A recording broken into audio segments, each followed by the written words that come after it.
Hi friends, ഇവർ വിവാദരായൽ സീരിയലിന്റെ mega എപ്പിസോഡിന്റെ second പാർട്ടാണ്. ഭൂമി പള്ളിയിലേക്ക് ചെന്നിരിക്കുകയാണ് കേട്ടോ. സിസ്റ്ററും കൂടെ ഉണ്ട്. ഫാദർ അപ്പം ആരോട് ഫോണിൽ സംസാരിക്കും. ശേഷം ഭൂമിയുടെ അടുത്ത് പറയും അച്ഛൻ്റെ ട്രീറ്റ്മെൻറ്റിന് വേണ്ടിയിട്ടുള്ള മുഴുവൻ ചിലവും അവരെടുത്തോളാന്ന്. ഇത് കേൾക്കുമ്പോൾ തന്നെ ഭൂമിക്ക് ഭയങ്കരമായിട്ട് സന്തോഷമാവുന്നുണ്ട്. പിന്നീട് അങ്ങനെ അവർ അതിൻ്റെ ഡോക്യുമെൻറ്റ്സ് എല്ലാം സൈൻ ചെയ്ത് ഭൂമിക്ക് കൊടുക്കും. ഭൂമിയുടെ കണ്ണ് നിറയുന്നുണ്ട്. ഒരുപാട് താങ്ക്സ് ഒക്കെ പറഞ്ഞ് ആ ഡോക്യുമെൻറ്റ്സ് ഒക്കെ വാങ്ങിച്ചിട്ട് ഭൂമി അവിടെ നിന്ന് ഇറങ്ങുകയാണ്. അങ്ങനെ ഇറങ്ങിക്കഴിഞ്ഞാൽ സിസ്റ്ററുടെ അടുത്തും ഒരുപാട് നന്ദി പറയും. ശേഷം ആ സിസ്റ്ററുടെ കാല് തൊട്ട് അനുഗ്രഹം വാങ്ങിക്കുകയാണ്. ഇതേസമയം ഭൂമിയുടെ വീട്ടിലെ എല്ലാ ഒരുക്കങ്ങളൊക്കെ കഴിഞ്ഞിട്ടുണ്ട്. അവിടേക്ക് ഫുഡ് ഓർഡർ ചെയ്തവരൊക്കെ കൊണ്ടുവരുന്നുണ്ട് കേട്ടോ. അങ്ങനെ കുറച്ച് കഴിയുമ്പോൾ അച്യുതനും അംബികയും പുറത്തേക്ക് ഇറങ്ങി വരും. മോളെ കാണുന്നില്ലല്ലോ. അച്യുതൻ പറയും എനിക്കെന്തോ സർപ്രൈസ് തരുന്നു പറഞ്ഞിട്ടാ പോയിരിക്കുന്നത്. സത്യത്തിൽ സർപ്രൈസ് അവൾക്കാണെന്ന എൻ്റെ മോൾക്ക് അറിയില്ലല്ലോ. അംബിക പറയും മോള് നമ്മളെ വിട്ടു പോകുന്ന കാര്യം ഞാൻ മറക്കാൻ ശ്രമിക്കാം. മോളെ അവളുടെ അച്ഛനെ ഏൽപ്പിക്കുന്ന നിമിഷം എനിക്ക് ഉറപ്പാച്ചേട്ടാ അവള് നമ്മളെ വിട്ടു പോവില്ല. അച്യുതൻ ചോദിക്കും അതെങ്ങനെയാ? അംബിക പറയും അതൊന്നും എനിക്കറിയില്ല. എന്നോടെങ്കിലും പറ, ആരാ ഭൂമിയുടെ അച്ഛൻ? അച്യുതൻ പറയും ഇനി 1 മണിക്കൂറോടെ അല്ലേ ഉള്ളൂ. ആ നിമിഷം നീയും അറിഞ്ഞാൽ മതി. വാശിയൊന്നുമല്ല, അങ്ങനെ അറിഞ്ഞാൽ മതി എന്ന് കരുതിയിട്ടാ. അല്ല പരിപാടി എങ്ങനെയാ? അച്യുതൻ പറയും എല്ലാരെയും ക്ഷണിച്ചത് വന്നോണ്ടിരിക്കുന്നു. മോൾക്കായിട്ട് സർപ്രൈസ് നാടകം. അപ്പോൾ അംബിക പറയും ടെൻഷൻ കാരണം ഡയലോഗൊക്കെ മറന്നു പോകുന്നൊരു പേടി. കുറച്ച് ഡയലോഗൊക്കെ ഞാൻ എഴുതി വെച്ചിട്ടുണ്ട്. അപ്പോൾ അച്യുതൻ പറയും എനിക്ക് 2 ഡയലോഗുള്ളൂ.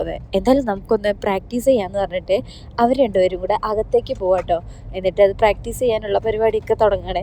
ഇതേ സമയം സൗഭാഗ്യപുരത്തെ എല്ലാവരും കൂടെ ഇറങ്ങാട്ടോ. ഇറങ്ങാൻ തുടങ്ങുമ്പോൾ മുത്തശ്ശി ഭവാനിയോട് വരാൻ പറയും. ഭവാനി അറിയും ഇല്ലെന്ന്, ഞാൻ വരുന്നില്ലെന്ന് പറഞ്ഞല്ലോ. അപ്പോൾ മുത്തശ്ശി അറിയും നീ പറഞ്ഞിട്ടില്ല, എന്നെ മെമ്മറി ടെസ്റ്റ് ചെയ്യണോ? ഭവാനി അറിയും പറയണമെന്ന് വിചാരിച്ചു. അങ്ങനെ ഭവാനി വരുന്നില്ലെന്ന് മനസ്സിലാവുമ്പോൾ സംഗീതയും മാധവനും മുത്തശ്ശിയും കൂടെ അവിടെ നിന്ന് ഇറങ്ങാട്ടോ. അങ്ങനെ അവരവിടെ നിന്ന് ഇറങ്ങിക്കഴിഞ്ഞാൽ ഭവാനി മനസ്സിൽ വിചാരിക്കും ഇന്ന് എല്ലാവരും അറിയും ഭൂമി നഷ്ടപ്പെട്ട അഭിരാമിയാണെന്ന്, അതിന് കാരണം ഞാനാണെന്ന്. എല്ലാവരും അവളെ ഇങ്ങോട്ട് കൂട്ടിക്കൊണ്ടുവരും എന്നൊക്കെ ഇങ്ങനെ വലിയ ടെൻഷനിലാണ് അവിടെ നിന്ന് ആലോചിക്കുന്നത്. ശേഷം ഫോൺ എടുത്ത് കമാലിനെ വിളിക്കാട്ടോ. ഇതേ സമയം പിന്നീട് കാണിക്കുന്നത് ഭൂമി ആ ഓർഫണേജിൽ നിന്ന് നേരെ ഡോക്ടറെ അടുത്ത് ചെന്നിട്ട് ഡോക്ടറെ അടുത്ത് അവിടുന്ന് എല്ലാ ചിലവും വഹിക്കാനുള്ള ആ സർട്ടിഫിക്കറ്റ് തന്നല്ലോ, അതെല്ലാം ഡോക്ടർക്ക് കാണിക്കുകയാണേ. അപ്പോൾ ഡോക്ടർ പറയും ഇന്ന് തന്നെ ഞാനിത് പ്രോസസ്സ് ചെയ്യാം, ഭൂമി ധൈര്യമായിട്ടിരിക്കും. ഭൂമി അറിയും ഡോക്ടർ ഒന്നേ ഞാൻ ആഗ്രഹിക്കുന്നുള്ളൂ, അച്ഛൻ കൂടെ ഉണ്ടാവണം. ജീവനോടെ ആരോഗ്യവാനായി എൻ്റെ അച്ഛനെ രക്ഷിക്കണം. എനിക്ക് എൻ്റെ അച്ഛനെ ജീവനോടെ തിരികെ വേണം. അച്ഛനൊന്നും സംഭവിക്കില്ല, അച്ഛനെ ഞാൻ തിരികെ തരും. അപ്പോൾ ഭൂമി അറിയും സന്തോഷമായി. ഇന്ന് അച്ഛൻ്റെ ദിവസമാ, കുറെ ദിവസത്തെ സങ്കടം മാറിയ ദിവസം. ഞാൻ എൻ്റെ അച്ഛൻ്റെ കൂടെ ഒന്ന് സന്തോഷിക്കാൻ പോവാ. നഷ്ടപ്പെട്ടു എന്ന് കരുതിയതാ ഡോക്ടർ. എന്നാ ശരി എന്ന് പറഞ്ഞ് കണ്ണുനീരൊക്കെ ഇങ്ങനെ തുടച്ചതിന് ശേഷം ഭൂമി ഹോസ്പിറ്റലിൽ നിന്ന് ഇറങ്ങാട്ടോ. ഇതേ സമയം അച്യുതൻ അഭിനയിക്കാനുള്ള എല്ലാ തയ്യാറെടുപ്പും നടത്തിയിട്ടുണ്ട്. എന്നിട്ട് മനസ്സിൽ വിചാരിക്കും ഇന്ന് അംബികയുടെ ഈ അഭിനയം ഫോണിൽ പകർത്തണം, മരിക്കും വരെ എനിക്ക് എന്നും കാണാലോ. ഈ അഭിനയത്തിലൂടെയാണ് അംബിക എനിക്ക് കിട്ടിയത് എന്ന് പറഞ്ഞ് ഫോണിലെ ക്യാമറ ഓണാക്കിയിട്ട് ആ ജനവാതിലിന്റെ ഡോറിന്റെ അവിടെ വെക്കാട്ടോ. എന്നിട്ട് ആ ഡയലോഗൊക്കെ ഒന്നിങ്ങനെ വായിച്ചു നോക്കുന്നുണ്ട്. ഈ സമയം ആ കമാല് ആരും കാണാതെ അവരുടെ ആ കട്ടിലിന്റെ അടിയിൽ വന്ന് കിടപ്പുണ്ട് കേട്ടോ. അച്യുതനും കണ്ടിട്ടില്ല. അച്യുതൻ ആ പേപ്പർ എടുത്ത് ഡയലോഗൊക്കെ ഇങ്ങനെ വായിച്ചു നോക്കുകയാണ്. ആ സമയം കത്തിയായിട്ടായിരിക്കും അംബിക അങ്ങോട്ട് വരുന്നത്. അച്ചുവേട്ടാ ഇതെന്താടി കത്തി, എന്നെ കൊല്ലാൻ പോവാണോ? അംബിക പറയും അത് പ്രോപ്പർട്ടിയാ, പിന്നെ അഭിനയം തലക്ക് പിടിച്ച് എന്നെ കുത്തരുതേ. അപ്പൊ അംബിക പറയും നോക്കട്ടെ, നല്ല മഴക്കാറുണ്ടല്ലോ, പ്രോഗ്രാം എങ്ങനെ കൊള്ളാവോ? അതൊന്നുമില്ല, പന്തലിട്ടിട്ടുണ്ടല്ലോ, നമുക്ക് വേഗം റിഹേഴ്സൽ നോക്കാം. അപ്പൊ അംബിക പറയും അതെ, നാടകത്തിനൊരു രീതിയുണ്ട്, ഭാവമൊക്കെ പ്രേക്ഷകരുടെ നേരെയാണ്, അപ്പൊ റിഹേഴ്സൽ അങ്ങനെ നോർമൽ ആയിട്ട് ചെയ്താൽ മതി. ഇത് എന്റെ ഡയലോഗ് മാത്രമേ ഉള്ളൂ എന്ന് പറഞ്ഞാൽ പേപ്പർ വാങ്ങിക്കും. ഇടയ്ക്കൊക്കെ ഞാൻ നോക്കും. അപ്പൊ അച്യുതൻ പറയും ആ ഡോർ അങ്ങ് ക്ലോസ് ചെയ്തേക്ക്, ആരും ഇങ്ങോട്ട് കയറി വരണ്ട, നമുക്ക് വട്ടാന്ന് കരുതും. അംബിക പറയും അതല്ലെങ്കിലും ആണല്ലോ എന്നും പറഞ്ഞിട്ട് ഫ്രണ്ട് വശത്തെ ആ ഡോർ ക്ലോസ് ചെയ്യാണ്. ഇതേ സമയം ഭൂമി അങ്ങോട്ട് വന്നോണ്ടിരിക്കാട്ടോ. വരുമ്പോ ഭൂമി ചെറുതായപ്പോ ഉണ്ടായിരുന്ന ഓരോരോ കാര്യങ്ങളും ഇങ്ങനെ പതുക്കെ വലുതായപ്പോ ഉണ്ടായിരുന്ന ഓരോരോ നിമിഷങ്ങളും ഇങ്ങനെ ആലോചിക്കുന്നുണ്ട് കേട്ടോ. അങ്ങനെ സന്തോഷത്തിലാണ് ഭൂമി അങ്ങോട്ട് വണ്ടിയിൽ വന്നുകൊണ്ടിരിക്കുന്നത്. പിന്നീട് കാണിക്കുന്നത് അവിടെ അച്യുതൻ പ്രാക്ടീസിലാട്ടോ. അതായത് ആ റൂമിന്റെ ഡോറ് ക്ലോസ് ചെയ്തിട്ട് കള്ളുടിച്ച പോലെ അഭിനയിക്കാണ്. വാതിൽ തുറക്കടി ചൂലേ, കഥക് തുറക്കടി ചൂലേ എന്ന് പറഞ്ഞിങ്ങനെ കഥകിൽ മുട്ടുന്ന ശബ്ദം ഇത് കേൾക്കുന്ന പുറത്തുള്ളവര് ഞെട്ടിപ്പോകും. അച്ചുവേട്ടന്റെ ശബ്ദമാണല്ലോ ഡോറിൽ മുട്ടുന്ന ശബ്ദം.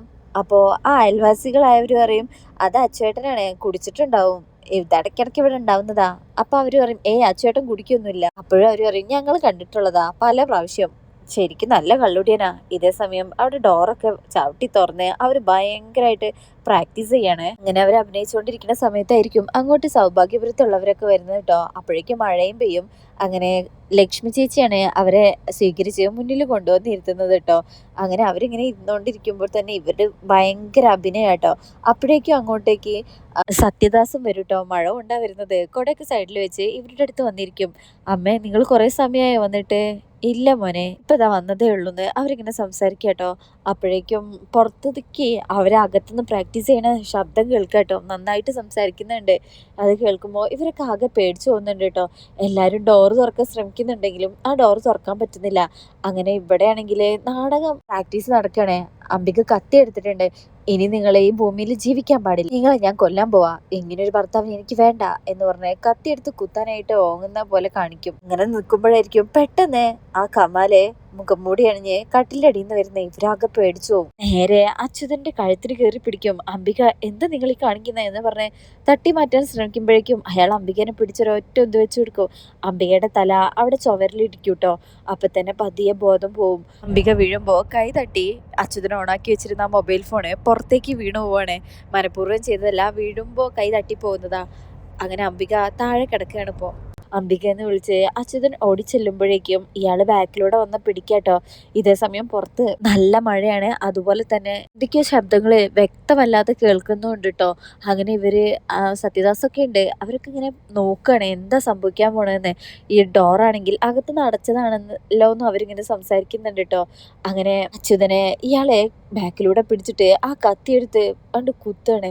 ഒന്നല്ല 2 പ്രാവശ്യം കുത്തിയിട്ട് അച്യുതൻ മരിച്ചു പോവും. അച്യുതന്റെ കണ്ണൊക്കെ ഇങ്ങനെ അപ്പോഴും സങ്കടത്തിൽ അംബികയെ നോക്കുന്നുണ്ട്.